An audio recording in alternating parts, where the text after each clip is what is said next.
રાજકોટ શહેરમાં મિલકત સંબંધી ગુનાઓ બનતા હોય જે બાબતે પોલીસ કમિશનર શ્રી બ્રિજેશ કુમાર ઝા સાહેબ, additional police commissioner Shri Mahendra Bagadia સાહેબ તેમજ નાયબ police commissioner zone 2 Shri Jagdish Bangarwa સાહેબ નાઓ દ્વારા મિલકત સંબંધી ગુનાઓ ડિટેક્ટ કરવા માટે ટીમ બનાવેલી, જે અન્વયે રાજકોટ મ્યુનિસિપલ કોર્પોરેશન હેઠળના જે સીસીટીવી કેમેરા લગાવેલા તેના આઉટડોર યુનિટ ખાતે બેટરીઓ લગાડેલ હોય જે બેટરીઓ ચોરતી 3 ઇસમોને પકડી લેવામાં આવેલ છે અને તેઓના પાસેથી 29 બેટરીઓ રિકવર કરવામાં આવે છે.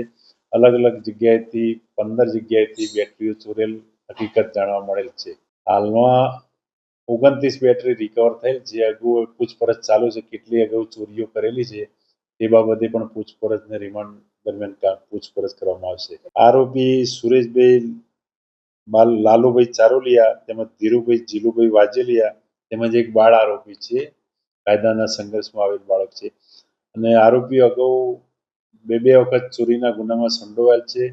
તેમજ કાયદાના સંઘર્ષમાં આવેલ બાળકે પણ અગાઉ મોટરસાયકલ ચોરી અને મોબાઈલ ચોરીમાં પણ સંડોવાયેલ છે. છેલ્લા 1 વર્ષથી આ લોકો બેટરીઓની ચોરી કરતા હતા. ચોરી કરીને હજી કોઈ આગળની હકીકત જણાવેલ નથી, પરંતુ બધી તમામ બેટરી એમના પાસે જ ઘરે જ હતી, જે રિકવર કરવામાં આવેલ છે.